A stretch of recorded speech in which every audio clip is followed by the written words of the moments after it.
It's been amazing. Really beautiful location and perfect weather outside. Exactly. Meeting lots of great people. We're raffling off all 5 cars out there.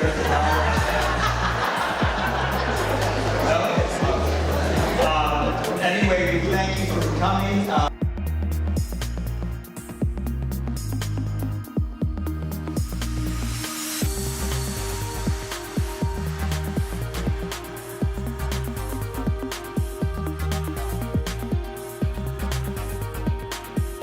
Hello, awesome humans. Chantel here with bUneke magazine. I'm at St. Augustine at the St. Augustine Film Festival, and I'm here with Hurley Haywood. How are you today, sir? I'm very well. So I have to ask, can you tell us what it's like not to only hold the title for the world's most successful endurance race car driver, which includes 5 Rolex 24 wins at Daytona?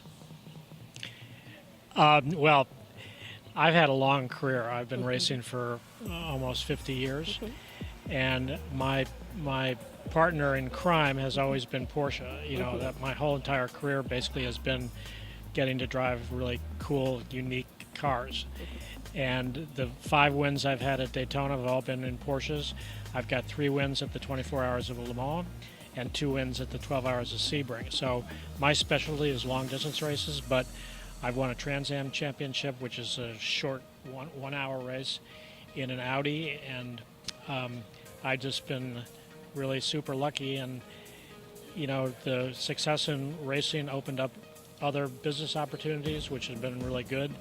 I was one of the co-owners of Brumos, which is a dealership here in Jacksonville. We were recently bought by the Field Automotive Group. That was about 2.5 years ago. So we have new owners, but still they have the passion for racing. Is there one race that stands out to you as the more spectacular than most? Well, you know, I've won a lot of races, and each race is sort of has its own character and its own special place in my heart. You know, I would think, you know, when people ask that question, I would have to say probably the 1973 Daytona win. That was the one race that sort of set my name in the international lights, and when we backed it up by winning Sebring right after the Daytona 24, that sort of really cemented it. So if there was one race in my career that sort of set the tone, it was that 73 win. You said you believed your sexual orientation would be the takeaway for some who read your autobiography or watch the documentary. In the light, how is it that you say, like, a high school senior's life was saved by talking to you? Is that a bad thing? No, that's a good thing. You know, this young college or young high school senior wanted to do his term paper on the business of racing. So I granted him an interview. He came to my office, very professional looking, sat down, and about halfway through the interview, he stopped dead in his tracks and he looked at me and he said, "I need your help. Some friends said you would be a good person to talk to." And he said, "I'm gay, and I every morning I wake up and I just feel awful. I've been bullied my whole entire life, and I just don't have a direction. I don't know what to do." So we talked, and I said, you know, I don't care who you are or what you do in life. You're going to have barriers that come up in front of you. And if you allow the barrier to impede your forward progress, then you're not going to go anywhere. So basically you have to knock down the barriers in front of you if you want to succeed. So we kind of thought about that for a while, and I gave him a couple places where he could go to get local support. And then I never heard from him again.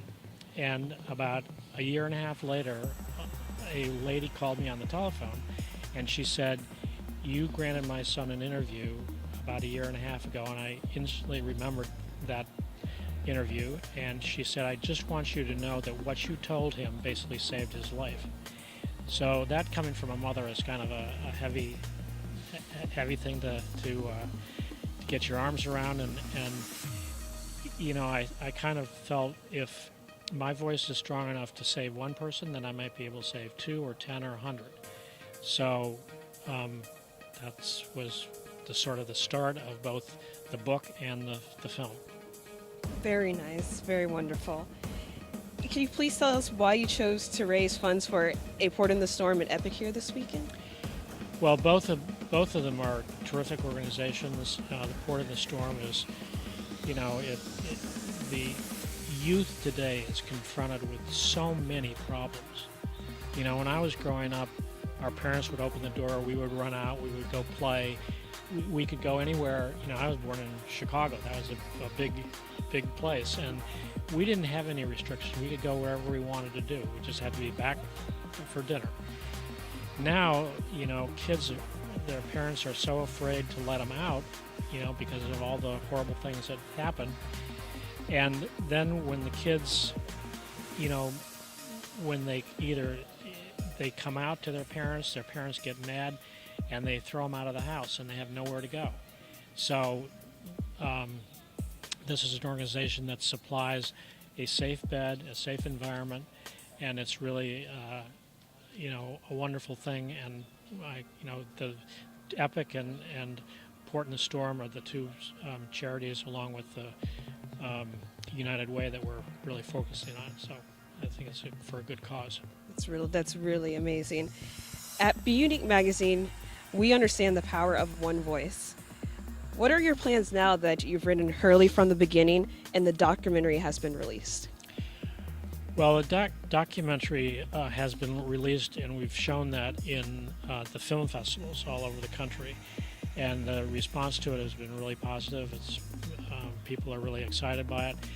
With the official announcement, the film was picked up by Orchid, which is the largest independent film distributor in the world, and that announcement will be made in March, the end of March, the 18th of March.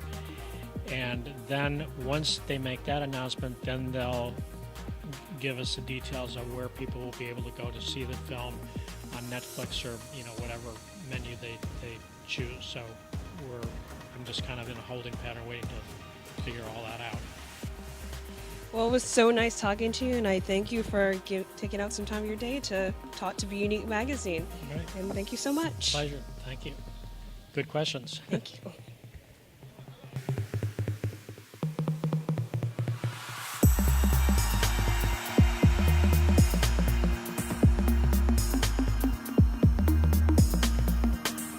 This is a really special screening for us. 4 years ago, I came down to St. Augustine and did my first interview with Hurley. Most of this movie was just me, Hurley, and the camera. So it's really special for us to finally be able to share it with all you people. Please stick around for the Q&A afterwards. We're looking forward to answering your questions and hearing your thoughts on the film. And again, thank you for coming. First of all, congratulations on being an extraordinary human being. Thank you, everyone. Take it going. Yeah, thank you all for coming. As you can see, the documentary was an emotional roller coaster.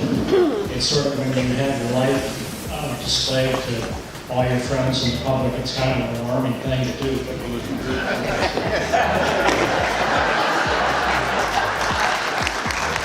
All of you seem to sit down. So it's just, it's all out there, and the message that I wanted to sort of get across is, we all have barriers in our lives, and when we have a barrier and a barrier prevents us from going forward, we have to knock that barrier down.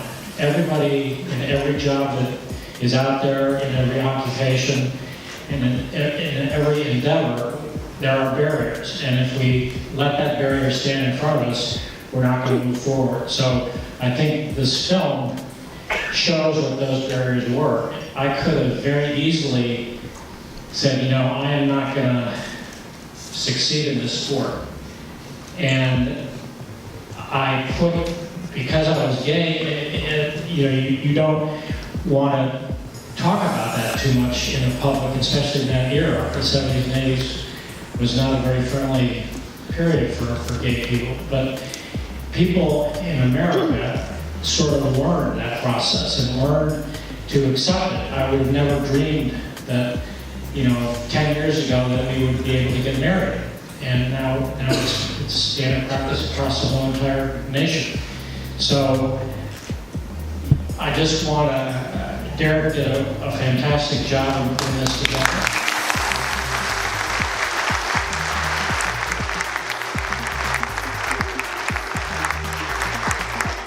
Will, who is his partner, did a fantastic job on the editing. So it's, it's really, every time I see it, and believe me, I've seen this thing a million times. And it always, every time I see it, it's always kind of an emotional, there's parts of it that kind of stick out that, really kind of hit home. But, I think a lot of you in the audience are my friends and have supported me for years. Jennifer's here, and Joe, and Bruce and Gabrielle, and a whole bunch of people that are here that have supported me through all sorts of highs and lows in my life. So I just appreciate you all coming, and I hope that you enjoyed the film, and it's something that Will and Derek and myself are proud of. So thank you.